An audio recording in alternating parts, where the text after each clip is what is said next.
Political science international relations new world ఆర్డర్లో ఏ విధంగా prepare అవ్వాలి? పొలిటికల్ సైన్స్ ఇంటర్నేషనల్ రిలేషన్స్ అనే ఒక ఆప్షనల్ని యూపీఎస్సీ ఆస్పిరెంట్స్ కోసం టీచ్ చేయడం అనేది కేవలం ఒక ఫంక్షన్ మాత్రమే కాదు, ఒక టాస్క్ మాత్రమే కాదు, ఇది ఒక హై రెస్పాన్సిబిలిటీ, అత్యంత బాధ్యతతో కూడినటువంటి విషయం. అంటే ఈ టీచింగ్ ద్వారా 21st సెంచరీలో నేను చేసేటటువంటిది ఏంటి అంటే academic depth and exam specific relevance, ఈ రెండింటి మధ్య ఒక సమతౌల్యతని సాధించే ప్రయత్నం చేయడం. అభ్యర్థికి సబ్జెక్టు మీద అవగాహన ఉండాలి, అట్ ద సేమ్ టైం ఎగ్జామ్లో క్వశ్చన్స్కి ఆన్సర్ రాసేటటువంటి స్కిల్ కావాలి. ఈ రెండింటిని ఇంటిగ్రేషన్ చేస్తూ 21st సెంచరీలో పిఎస్ఐఆర్ క్లాసులు తీసుకుంటాం. ఓవరాల్గా స్ట్రాటజీ ఎలా ఉండబోతుంది? ఫస్ట్ ప్రైమరీగా సిలబస్ ఫౌండేషన్ ఉంటుంది. అంటే సిలబస్ ఫౌండేషన్లో భాగంగా paper 1, paper 2, section A, section B రెండింటిలోనూ ఉన్నాయి. ఆ రెండింటినీ కంపారిటివ్గా డిస్కస్ చేయడం జరుగుతుంది. ఎందుకంటే అనేక అంశాలు, theory, international relations, comparative politics, India and world, తర్వాత ఇండియన్ గవర్నమెంట్ అండ్ పాలిటిక్స్, ఈ నాలుగిటికి ఇంటిగ్రేషన్ చేసేటటువంటి కొన్ని అంశాలు ఉంటాయి. ఉదాహరణ డెమోక్రసీ అనే కాన్సెప్ట్ తీసుకుంటే అది ఇండియాలో డెమోక్రసీ ఎలా ఫంక్షన్ అవుతుంది, డెమోక్రసీ థియరీ ఎలా ఉంటుంది, తర్వాత ప్రపంచంలో వివిధ దేశాల్లో డెమోక్రసీ ఏ విధంగా ఉంటుంది, పాకిస్తాన్లో హైబ్రిడ్ డెమోక్రసీ అనే కాన్సెప్ట్ ఏంటి, అంటే ఒకవైపు ప్రజాస్వామ్యబద్ధంగా ఎన్నుకోబడిన ప్రభుత్వం ఉంటుంది, ఇంకోవైపు మిలిటరీ రూల్ ఉంటుంది. ఇటువంటి పరిస్థితిని హైబ్రిడ్ డెమోక్రసీ అంటున్నారు. ప్రపంచమంతా ప్రజాస్వామ్యాన్ని కోరుకుంటే నేపాల్లో తిరిగి రాచరికాన్ని ఏర్పాటు చేయాలనేటటువంటి ఉద్యమం ఈ మధ్యకాలంలో ఎందుకు మొదలైంది అనే కంపారిటివ్ డైమెన్షన్ తీసుకుంటాం పేపర్ 2 నుంచి. ఇలా అక్రాస్ ద పేపర్స్ ఈ కంపారిటివ్ అనాలిసిస్ చేయడం జరుగుతుంది. తర్వాత ఒక డ్యూయల్ లెన్స్ అప్రోచ్ ఫాలో అవుతుంది. ఈ డ్యూయల్ లెన్స్ అప్రోచ్ అంటే దీంట్లో కాన్సెప్చువల్ క్లారిటీతో పాటు అనలిటికల్ అనాలిసిస్ కూడా ఉంటుంది. అంటే ensure the conceptual clarity and connect with the contemporary examples. అంటే ఈ మధ్య కాలంలో జరుగుతున్నటువంటి ఉదాహరణలు తీసుకుంటాం. అంటే స్టాటిక్ సబ్జెక్ట్ ఉంటుంది, డైనమిక్ డైమెన్షన్స్ ఉంటాయి.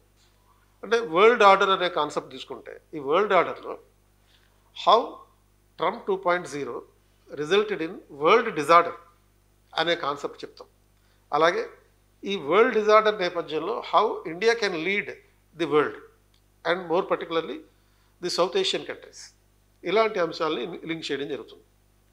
అలాగే మరో అంశం ఏంటంటే you will be made to think like UPSC requirements. అంటే యూపీఎస్సీ అవసరాలకు అనుగుణంగా ఆలోచించే విధంగా చేయడం జరుగుతుంది.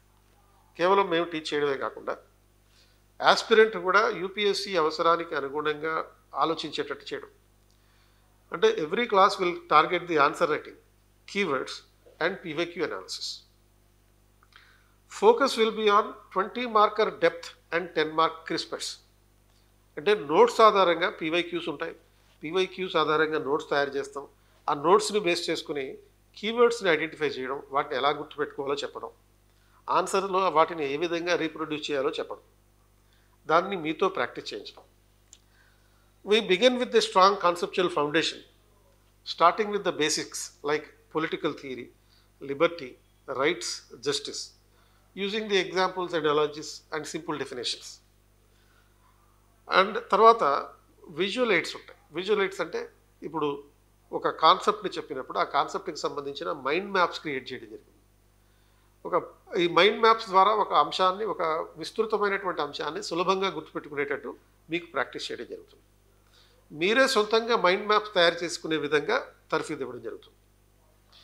అలాగే మరొక ఆస్పెక్ట్ ఏంటి అంటే ఆన్సర్ రైటింగ్లో మీకు ప్రత్యేక శిక్షణ ఇవ్వడం. దీనిలో భాగంగా వీక్లీ ఆన్సర్ రైటింగ్ సెషన్స్ ఉంటాయి. దీనికోసం 10 మార్కర్కి ఏ విధంగా ఆన్సర్ రాయాలి, 15 మార్కర్కి ఎలా ఆన్సర్ రాయాలి, 20 మార్కర్కి ఎలా ఆన్సర్ రాయాలి చెప్తారు. అండ్ తర్వాత వీటిని ఈ ఆన్సర్స్ రాసేటప్పుడు కరెంట్ అఫైర్స్, పర్టికులర్గా పేపర్ 1 సెక్షన్ బిలో ఉన్నటువంటి ఇండియన్ గవర్నమెంట్ అండ్ పాలిటిక్స్కి, తర్వాత పేపర్ 2లో ఉన్నటువంటి కంపారిటివ్ పాలిటిక్స్ అండ్ ఇంటర్నేషనల్ రిలేషన్స్కి, ఇండియా అండ్ ద వరల్డ్ అనే దానికి సంబంధించినటువంటి కరెంట్ అఫైర్స్ చాలా విస్తృతంగా ఇవ్వడం జరుగుతుంది కాంటెంపరీ అంశాల ఆధారంగా. అది హిందూ పేపర్ ఆధారంగా కావచ్చు, ఇండియన్ ఎక్స్ప్రెస్ ఆధారంగా కావచ్చు, తర్వాత యునైటెడ్ నేషన్ రిపోర్ట్స్ను కూడా ఆధారం చేసుకుంటాం, ఐడిఎస్ఏ రిపోర్ట్స్ ఆధారంగా తీసుకుంటాం, నీతి ఆయోగ్ రిపోర్ట్స్ ఆధారంగా తీసుకుంటాం. క్లాస్ రూమ్లో నోట్స్ ఇస్తాను, దాంతోపాటు హ్యాండ్అవుట్స్ ఇస్తాను. ప్రతి అంశానికి, ప్రతి టాపిక్కి, ప్రతి మైక్రో యూనిట్కి హ్యాండ్అవుట్స్ ఇవ్వడం జరుగుతుంది. ఈ హ్యాండ్అవుట్స్లో భాగంగా టెక్స్ట్ బుక్లో ఉండేటటువంటి పదజాలాన్నే కాకుండా ఏఆర్సీ రిపోర్ట్లు, అంటే సెకండ్ అడ్మినిస్ట్రేటివ్ రిఫార్మ్స్ కమిషన్ రిపోర్ట్లు, నీతి ఆయోగ్ రిపోర్ట్లు, think tank articles, United nations articles, వీటిని కూడా ఇంటిగ్రేట్ చేయడం జరుగుతుంది. సో ఈ విధంగా కాంప్రహెన్సివ్గా అనలైజ్ చేయడం ద్వారా మీకు ఎగ్జామ్ ఓరియంటేషన్ రావడమే కాకుండా మీ పర్స్పెక్టివ్ని కంప్లీట్గా చేంజ్ చేస్తూ ఈ పిఎస్ఐఆర్ నాలెడ్జ్ అనేది మీకు జనరల్ స్టడీస్లోనూ జనరల్ ఎస్ఏలోనూ కూడా ఉపయోగపడే విధంగా మీకు ఈ ట్రైనింగ్ ఉంటుంది.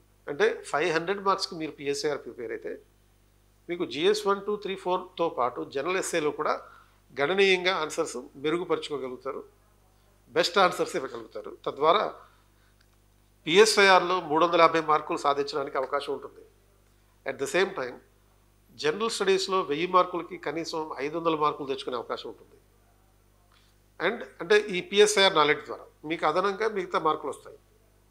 దాంతోపాటు జనరల్ ఎస్ఏలో కనీసం ఒక SA, out of the 2 SAs minimum ఒక ఎస్ఏ డైరెక్ట్గా పిఎస్ఐఆర్ నాలెడ్జ్ తోటి, మరొక ఎస్ఏని ఎథిక్స్ నాలెడ్జ్ తోటి రాయడానికి అవకాశం ఉంటుంది. టోటల్గా మీకు ఈ నాలెడ్జ్ అనేది ఇంటర్వ్యూ కూడా ఉపయోగపడుతుంది. ఒక పర్స్పెక్టివ్ డెవలప్ చేసుకుని పర్సనాలిటీ టెస్ట్లో మీరు మీ ఆన్సర్స్ని ప్రొడ్యూస్ చేయగలుగుతారు, రిప్రజెంట్ చేయగలుగుతారు. తద్వారా మీరు టాప్ 10 ర్యాంక్స్లో ఉండడానికి అవకాశం ఉంటుంది.